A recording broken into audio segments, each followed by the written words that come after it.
insuficiencia mitral?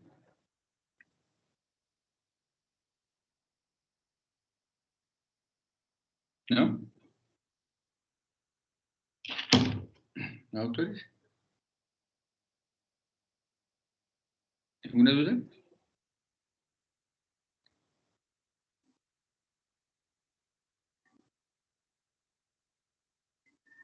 ¿Alguien que...? Yo tengo A ver, una duda, pero no sé cómo explicarla de todo. Ayer nos estaba explicando sobre la patología donde coexiste doble, o sea, tanto estenosis como insuficiencia mitral.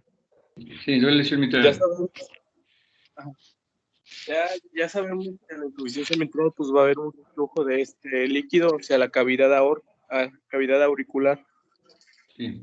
Por ende, al siguiente latido va a haber más flujo sanguíneo hacia el ventrículo, pero ahora, al existir también estenosis, ¿qué implicaciones tiene que se aumente aún más el volumen y exista estenosis al mismo tiempo, doctor? Sí, o sea, parece una contradicción, ¿no? Parece una contradicción en la cual el aumento de volumen de la insuficiencia mitral y la restricción de volumen de la estenosis mitral pareciera que no concuerdan. Pero aquí la situación es que la insuficiencia mitral se puede presentar pura, como ustedes han hablado únicamente, de insuficiencia mitral pura, ¿sí? Pues como si solamente tuviera insuficiencia mitral. La realidad es que siempre que hay una valvulopatía coexisten las dos, insuficiencia y estenosis. Sin embargo, solamente un porcentaje de los pacientes, como 25% de los pacientes, tienen estenosis pura, ¿sí? Otro porcentaje tiene insuficiencia pura, y eso tiene doble lesión mitral, como un 40%, creo, por más o menos por ahí, doble lesión mitral. El problema es que la estenosis predomina sobre la insuficiencia. O sea, un paciente que tiene estenosis hace insuficiencia mitral. Le voy a poner este ejemplo. Vamos a suponer que están así las válvulas, están así, la mitral, son las dos, y se abre poco, ¿sí? Se abre poco. Se debe abrir totalmente, pero se abre y se abre poco, o es menor la cantidad de que se abre, y cada vez es menor, es menor. Pero ¿qué pasaría si se abriera poco, pero cuando cerrara, no cerrara todo? No cerrara al punto exacto, se quedara abierta, ¿sí? O que en un momento dado una valva cerrara más que otra, ¿sí? Una está más endurecida y otra cierra más que otra. Abre y cierra una más que otra. Entonces, ese espacio que queda intermedio va a salir la sangre. ¿Qué pasa aquí? Que el paciente tiene más rápido hipertensión venocapilar pulmonar y tiene más rápido edema pulmonar y tiene más rápido hemoptisis, etcétera, crecimiento ventricular derecho. ¿Por qué? Porque aparte de la sobrecarga de presión que tiene la estenosis mitral, le agrega una sobrecarga de volumen. Y evidentemente, la insuficiencia mitral, la sangre que regresa al ventrículo izquierdo no es una gran cantidad de sangre porque sigue estenosada. ¿Sí? ¿Me explico? El problema es que la aurícula izquierda es la que resiente la mayor parte de los problemas. Cuando hay estenosis, como que el ventrículo izquierdo descansa un poquito, doctores. Si tengo insuficiencia más estenosis, el ventrículo izquierdo no está tan agobiado, pero la aurícula izquierda tiene una sobrecarga tremenda. ¿Ok? Entonces, Sí. si tiene insuficiencia el paciente y las válvulas están así, que en lugar de cerrar se pasan, no va a haber estenosis. El problema es cuando tiene estenosis y no alcanzan a cerrar completamente, ¿sí? O cierran en forma dispareja, ¿sí? Una más arriba que otra, entonces hay insuficiencia, se llama doble lesión mitral. Pero, sin embargo, en los pacientes que tienen estenosis mitral, se valora la insuficiencia. Si la insuficiencia es grave, hay que cambiar la válvula, ¿sí? Si la insuficiencia es leve, entonces yo puedo hacer comisuritomías mitrales o una valvuloplastia con balón. Si no, tengo que poner una válvula protésica. ¿Ok? No sé si me expliqué con eso. Sí, bueno, es exactamente lo que quería preguntar o enfocar la pregunta. O sea, una de las complicaciones, o podría decir consecuencias de la insuficiencia, veríamos esta hipertrofia o esta irregularidad en el ventrículo izquierdo. Sí, Entonces, claro. por así llamarlo, cuando coexisten estas dos patologías, llamase Estenosis el más estrechamiento, insuficiencia. ajá, no va a haber un proceso que va a impedir el daño al ventrículo izquierdo si coexisten estas dos patologías al mismo tiempo. Sí, o sea, no impide el daño, doctor, porque de todas maneras el ventrículo se va a sobrecargar, porque tiene Sí. insuficiencia, ¿sí? Tiene Ujú. cierto grado de insuficiencia. Pero y al tener cierto grado de insuficiencia, el ventrículo va a tener cierto grado de sobrecarga diastólica, cierto grado de sobrecarga diastólica, pero no mucha, ¿sí? Entonces, sí, el tener insuficiencia mitral, más estenosis mitral, ayuda al ventrículo izquierdo un poco. Y también la otra parte, doctor, ¿sí? Aquí ayuda el ventrículo izquierdo un poco porque tiene estenosis, o sea, tiene Ajá. estenosis más insuficiencia, ¿de acuerdo? Pero, Pero no empezó con ajá, pero, insuficiencia, doctor, de repente no empieza con insuficiencia. De repente empieza con estenosis, después hace insuficiencia. O sea, no hizo primero insuficiencia y después estenosis. Es casi improbable, sí. ¿sí? En este caso, donde la insuficiencia mitral ayuda un poco al ventrículo izquierdo, sí existe eso. Sin embargo, la aurícula es la que sufre. Y sí, el ventrículo en un momento dado, pues mejora su función. Sin embargo, acuérdense que en la estenosis mitral el ventrículo izquierdo no sufre. Y si tiene insuficiencia, quien sufre es el organismo, el cuerpo humano, porque tiene bajo gasto. Si de por sí entra poca sangre y después regresándola, ¿cómo dice? Y esto tendría más implicaciones en las estructuras de manera retrógrada, ¿no? Porque aumentaría aún más la El daño de presión la válvula. que se ejerce del la aurícula izquierda, provocando que Claro, las y hay más hipertensión estructuras... pulmonar. Ajá, ok. Ya me quedó más claro el panorama. Gracias. Ahora, hay hipertensión pulmonar, ¿sí? Y la válvula pulmonar, pues cierra adecuadamente, ¿sí? Pero hay mucha hipertensión pulmonar y el ventrículo izquierdo trabaja muy fuerte. Tiene que ser mucha fuerza para vencer la presión y abrir la válvula pulmonar, porque la válvula pulmonar está sana. Y entonces, en ese momento, el ventrículo derecho se dilata, porque está hipertrófico y después se dilata. ¿Qué pasa con el anillo tricuspidio? ¿Mm? ¿Qué pasa con el anillo tricuspidio? También se dilata, No, ¿no? y También no cierra adecuadamente por la no cierra dilatación, ¿no? adecuadamente la válvula, entonces va a tener insuficiencia tricuspidia. Insuficiencia tricuspidia. Pero cuando hay insuficiencia tricuspidia, cuando se contrae el ventrículo izquierdo, el ventrículo derecho, ¿sí? Ya no tiene, ya la presión de la arteria pulmonar se regresa al ventrículo derecho y al sistema venoso. Y el paciente hace lo que se llama tricuspidización. Y entonces la presión de la arteria pulmonar baja notablemente cuando la tricúspide se echa a perder. O sea, bueno, no se echa a perder, sino que se dilata y ya no coapta, ¿sí? Porque está sana, aparentemente, es funcional. Entonces, la presión de la arteria pulmonar se pasa al sistema venoso y al paciente se le quita la disnea, doctor. ¿Sí? Cuando el paciente, yo tengo un paciente con mucha disnea y que tiene estenosis mitral, me dice, doctor, ya me curé, doctor. ¿Qué pasó? Ya se me quitó la falta de aire, pero se me empezaron a hinchar los pies. Y entonces, ¿qué pienso yo? Ah, este paciente ya se agravó. ¿Sí? ¿Por qué le dañó la válvula tricúspide? Ya dañó la mitral o ya dañó la tricúspide. Ok, entonces se llama tricuspidización, pueden buscarlo, el estenosis mitral, y eso mejora los síntomas, pero pues hay que operar al paciente lo más rápido posible. Bien, en pocas palabras, la estenosis mitral es una enfermedad congénita o adquirida, habitualmente adquirida por la fiebre reumática, cuando ya afecta la válvula se llama cardiopatía reumática. Esa cardiopatía reumática es más frecuente en mujeres, ¿sí? Dos terceras partes de las mujeres es más frecuente.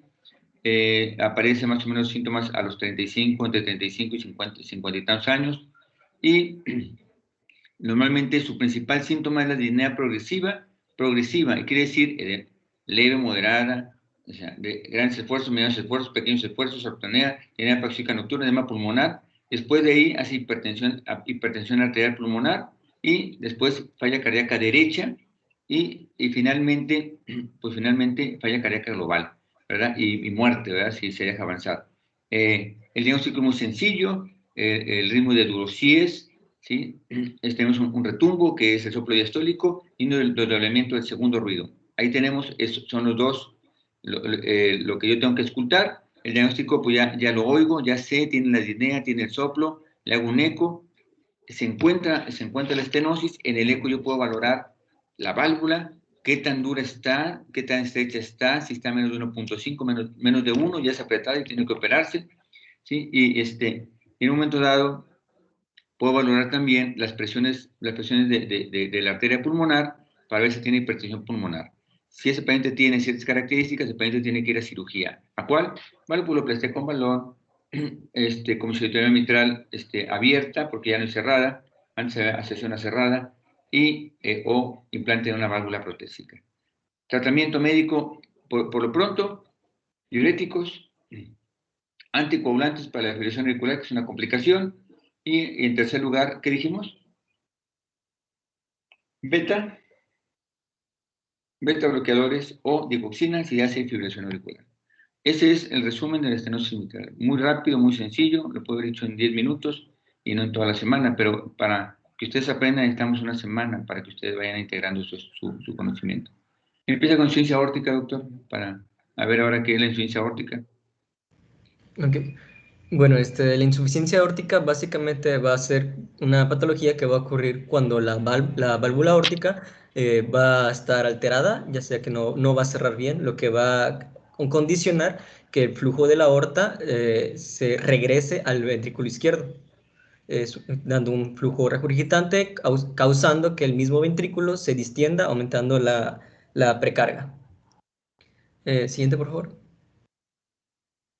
Bien, en cuanto a la incidencia de esta patología, va a ser un porcentaje del 10% en la población en general, siendo esta de carácter de leve a moderado, y menos del 0.5% de los pacientes que van a presentar esta insuficiencia van a empezar de un carácter moderado a severo. Entre mayor edad va a haber mayor incidencia de esta patología y hay una predisposición por el sexo masculino. Siguiente, por favor. Bien, en cuanto a la clasificación de la etiología de esta patología, vamos a tener que ahí están la congénita y la adquirida. En cuanto a congénita, perdón, tenemos una aorta bicúspide, una comunicación interventricular. En cuanto a las adquiridas, la anterior, por favor. En cuanto a las adquiridas, vamos a tener las alteraciones que afecten la raíz aórtica, como son las enfermedades del colágeno. Se habla de Ehlers-Danlos, síndrome de Marfan también, o hipertensión arterial. También una alteración de los velos aórticos podría ser, como es la endocarditis bacteriana o la enfermedad reumática. Doctor, ahí pues comunicación interventricular, ¿viste o revisaste por qué era eso? La verdad no recuerdo, doctor. Perdón. Bien, ok, bueno. La comunicación interventricular, un paciente puede tener insuficiencia aórtica por C y B, en el caso de una tetralogía de Fallot, pero no es lo común, ¿eh? O sea, no es el caso de que un paciente que tenga C y B, ¿sí? Comunicación interventricular va a tener insuficiencia aórtica. O sea, claro, las congénitas, una cardiopatía congénita puede ser una C y B, pero no es necesariamente la insuficiencia aórtica. ¿De acuerdo? A menos que haya una explicación en el libro que desconozcas, no lo sé, ¿verdad? Pero bueno, ustedes pueden buscarlo, ahí donde tú lo revisaste, puedes buscarlo también. ¿Ok? Ya las adquiridas dijeron, pues ya saben, las endocarditis, la fiebre reumática principalmente, ya lo vimos eso, enfermedades de la colágena, principalmente la enfermedad de Ehlers-Danlos, y ¿cuál otro? El síndrome de... Marfan. ¿Qué síndrome? ¿Mande? Síndrome de Marfan.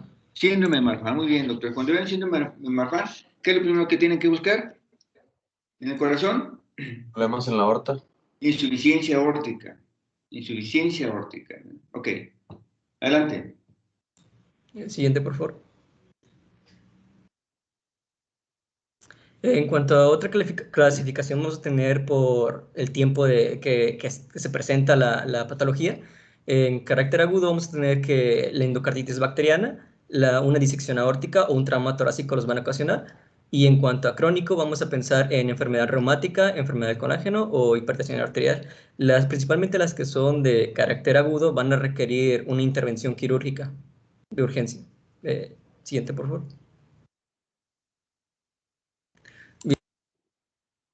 En cuanto a la fisiopatología de esta insuficiencia aórtica, como va a existir el flujo retrógrado hacia el ventrículo izquierdo, va a ocasionar una sobrecarga del volumen, haciendo que la precarga aumente. Esta dilatación, conforme va a pasar el tiempo, va a causar una hipertrofia del ventrículo izquierdo, perdón, sí, la dilatación va a causar la hipertrofia del ventrículo izquierdo, disminuyendo la fracción de eyección del mismo ventrículo, ocasionando la insuficiencia.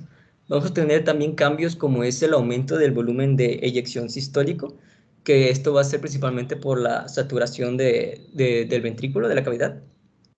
Esto originando también que aumente la presión arterial sistólica y también un aumento de la hiperpulsabilidad arterial, un efecto cronotrópico positivo. Todo esto va a condicionar que aumente el consumo miocárdico del oxígeno, por el oxígeno, esto por la hipertrofia. Y también vamos a tener que va a haber una disminución de la presión arterial diastólica. Estos dos, la disminución de la diástole y el aumento de la sístole, va a condicionar que haya un aumento de esta diferencia entre presiones, lo cual nos va a dar los principales signos y síntomas de esta patología. Todo esto va a disminuir asimismo el aporte, va a haber un aumento del consumo y una disminución del aporte del oxígeno, llegando a condicionar una insuficiencia coronaria. Bueno, doctor, no la cambie porque es muy importante lo que acaba de decir, ya que hay que saber la fisiopatología. Precisamente las válvulas de nuestro corazón es lo que regula el funcionamiento correcto del cuerpo. Si no hay válvulas, es un desastre. Imagínense ustedes nada más un carro donde le fallan las válvulas, ¿sí? ¿Qué pasa? Pues tira aceite, le sale humo por todos lados, ¿sí? Y rápidamente se echa a perder. Entonces, la insuficiencia aórtica, dijimos que regresaba la sangre de ¿dónde a dónde? A ver, rápidamente ahí en el chat. ¿De dónde a dónde regresa la sangre? La insuficiencia aórtica. Porque la insuficiencia es que regrese sangre. No es que no pase sangre. ¿Sí? O que pase menos cantidad de sangre. ¿De dónde a dónde? ¿De dónde a dónde se regresa la sangre? Doctores, es último día. El último día, es último día de clases previo a las vacaciones. Por favor, despierten. ¿De dónde a dónde? De la circulación general al ventrículo izquierdo. Ok, de la circulación general, que viene siendo en este caso la aorta que ya es en el inicio de la circulación general, muy bien, doctor, y hacia el ventrículo izquierdo. Ok, entonces, si yo tengo, por ejemplo, 100 mililitros, avienta 70 y me regresa 30, ¿cuánto voy a tener en el siguiente latido? 130 mililitros. 130. Y eso, 130 mililitros, conforme pasa el tiempo, ya no va a tener 130, va a tener 140, 150, porque se va acumulando esa cantidad. Ok. Insuficiencia aórtica. Entonces, aumento el volumen del ventrículo izquierdo. Aquí, a mano izquierda de su pantalla, dice sobrecarga volumétrica del ventrículo izquierdo. El ventrículo izquierdo tiene una sobrecarga muy importante de volumen. ¿Es correcto o no es correcto eso? Empezó con 100, ahora tiene 130. Entonces, para manejar ese volumen, ¿qué es lo que hace? Pues se dilata. Se dilata. Aquí se hipertrofia y se dilata. Pero vamos a suponer, se dilata, pero no se tiene que dilatar. Si no, ¿dónde guarda la sangre? Y como ya tiene mucha sangre, ya tiene una dilatación ahí, está dilatado, pues entonces se tiene que hipertrofiar. O sea, tiene que aumentar su fuerza precisamente para mandar mayor volumen hacia la aorta. Pero manda más volumen y se regresa otra cantidad. Aquí se regresó el 30% y manda 130 y se vuelve a regresar el 30%. ¿Cuánto regresó, doctores?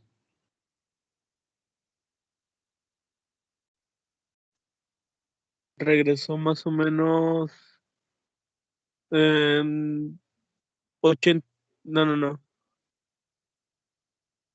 40 mililitros. Muy bien, doctor. 40. Si es en la multiplicación sale 39, pero aproximadamente 40 mililitros. Entonces, dice, oye, pues estoy aventando y me regresan, cada vez que aviento me regresan más. ¿Sí?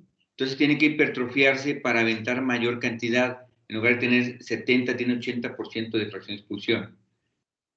Pero cuando se dilata, pierde fuerza y la fracción de expulsión disminuye.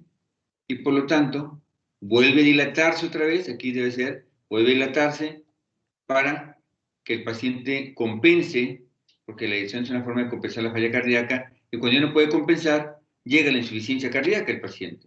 Entonces, es un paciente que rápidamente llega a la insuficiencia cardíaca por una sobrecarga de volumen, ¿de qué cámara? Ventrículo izquierdo. Del ventrículo izquierdo, muy bien, del ventrículo izquierdo. Ahora,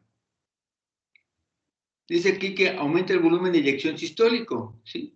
¿Ok? Y aumenta el volumen de eyección sistólico. Y entonces eso me va a aumentar la presión arterial, porque de una u otra manera, esos, digamos, 139 que salieron, me va a regresar un porcentaje, pero ya no, de ese 139, si multiplicamos por 70%, ¿cuánto es? 97, ¿verdad? 97 mililitros. ¿Doctores? Sí, doctor. Casi 100. 129. ¿Mande? De esos 130 mililitros y tiene 70% de reacción de expulsión, ¿cuánto realmente se fueron y cuánto regresó? Se fueron 100 mililitros, ¿no? Salieron 100 mililitros, casi 100 mililitros, en lugar de los 70 iniciales. Bien, de una u otra manera, eso sobrecarga el volumen de eyección sistólico y aumenta la presión arterial sistólica y la presión arterial también diastólica. Sistólica y diastólica. Y ahorita voy a decir por qué la diastólica. Y eso, cuando aumenta la presión arterial sistólica y aumenta y baja la diastólica, la diferencia entre la presión arterial sistólica y diastólica, ¿cómo se llama, doctores? No me digan que no se acuerdan porque ahorita mismo ya se acaba la clase y renuncio como maestro, ¿verdad? Se los dije yo en las primeras clases. Es la presión media, pero tiene Presión forma. arterial media. La presión media. Diferencia entre la presión arterial sistólica y diastólica.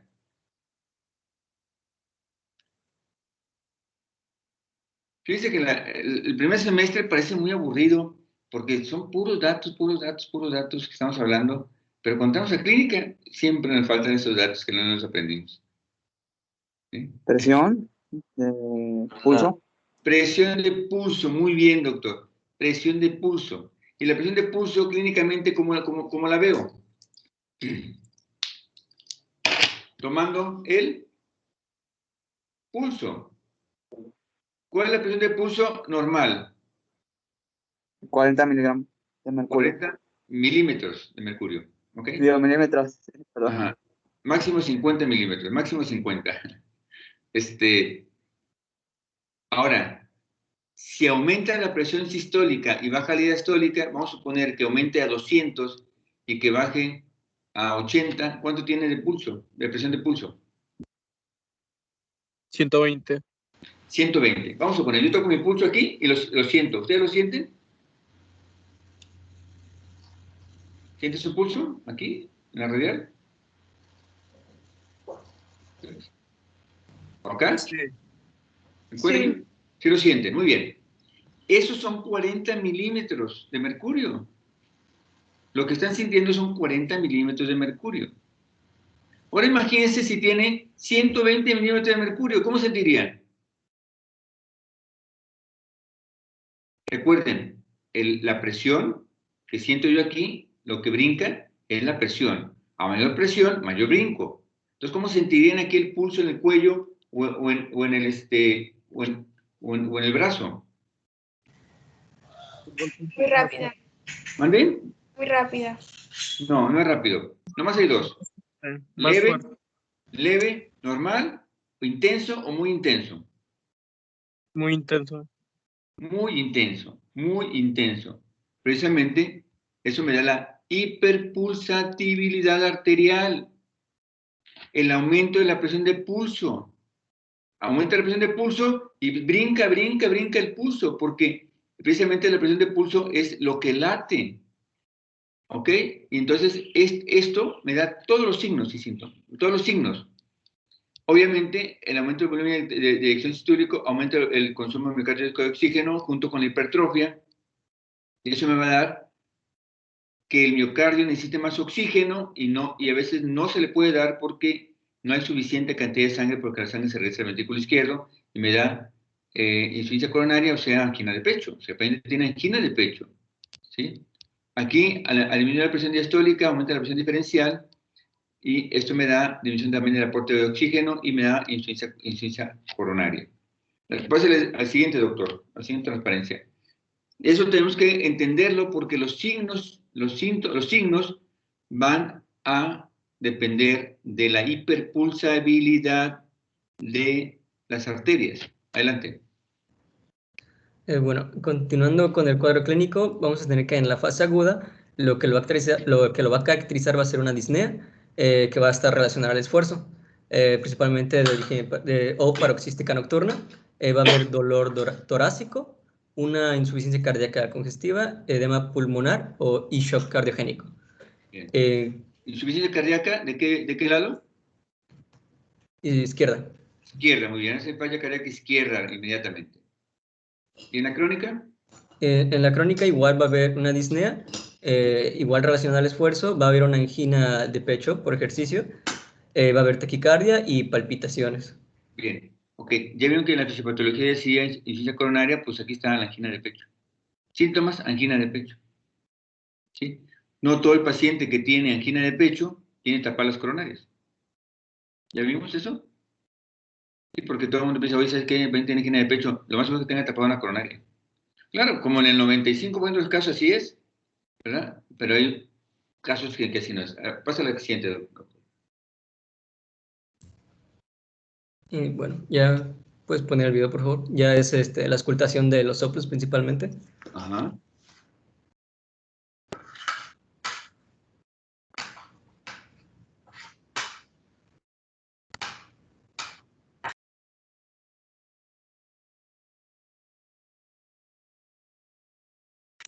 Si no, Si le da clic, yo puedo ¿no? compartir el video.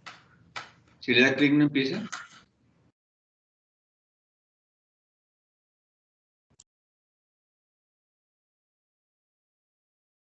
¿No? O sea, la siguiente transparencia, ¿no? Deja yo comparto la pantalla. Ah, ok. Es que si alguien tiene el sonido y no está en la misma computadora, no se reproduce. Bueno, de aquí vemos un signo de la exploración física que va a ser el choque de cúpula de Barr, que esto se va a deber principalmente por el aumento del ventrículo izquierdo, la dilatación que va a ocurrir. Y también la cantidad de sangre que regresa al ventrículo, doctores. O sea, el choque de la punta es a ver muy intenso. Sí. Y bueno, aquí creo que está el... Sí, me dicen si lo escuchan.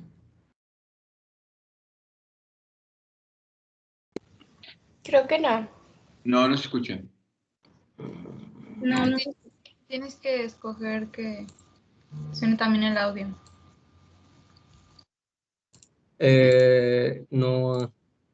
No sé cómo es eso, no sé si Pero no se ustedes me preocupen. ayudan. Ay, Sigue, mi doctor. compartes. Sí. Arriba a la izquierda dice permitir que el audio también suene. ¿Ya lo viste? Ya, creo que ya. ¿Ya lo escuchan? Ya. Ok. Bien, este soplo va a ser un soplo telediastólico. Digo, perdón, protodiastólico. Bien, protodiastólico, acuérdense. Inmediatamente que termina la sístole, empieza a regresarse la sangre y eso hace que rápidamente se haga el soplo.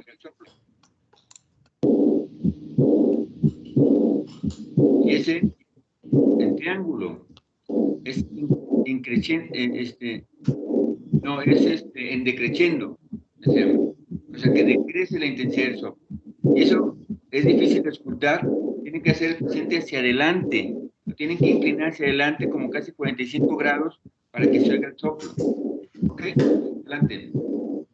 Bueno, cuando esta insuficiencia va a evolucionar, se puede llegar a escuchar también en la sístole, va ocasionando también, bueno, en imagen vamos a poder ver un flujo, el flujo retrógrado y un flujo de escape de la misma condición.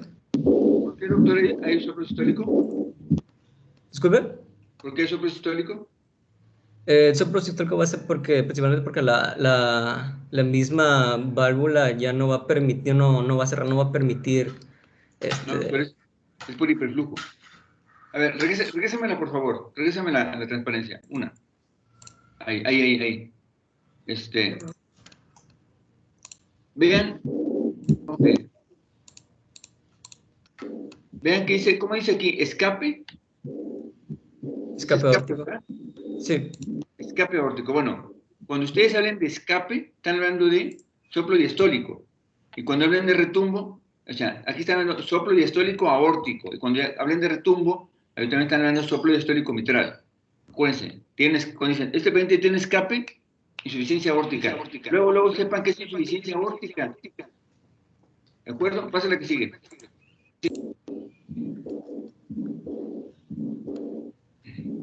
Bueno, ya estén. Miren. Ok.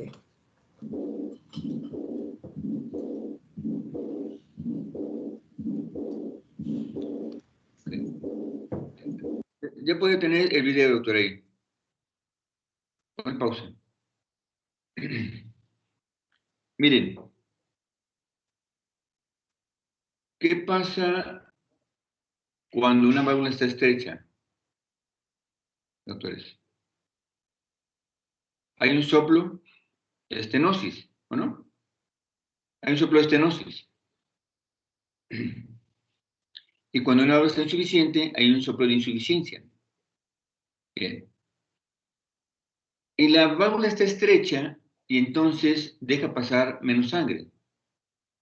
Pero vamos a poner este ejemplo para que lo entendamos. Ustedes van al cine, y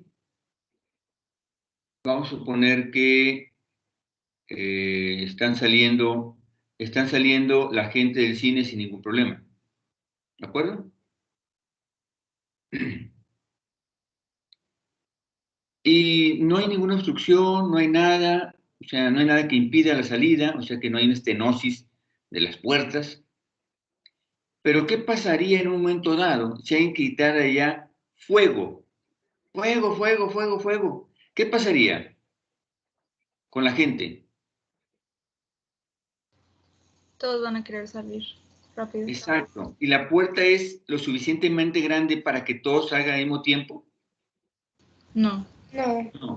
No. Entonces, ¿qué hubo ahí? Un aumento en el flujo de personas que hizo que la puerta en lugar de que es de tamaño normal, ¿sí? Se volviera pequeña para la cantidad de gente que quiere salir. Bueno, hay mayor cantidad de sangre en el ventrículo izquierdo, ¿o no? En este caso, de insuficiencia aórtica. ¿Sí hay más sangre, sí o no? ¿Doctores?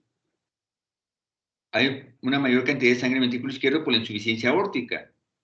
Y entonces toda esa sangre quiere salir al mismo tiempo en la sístole.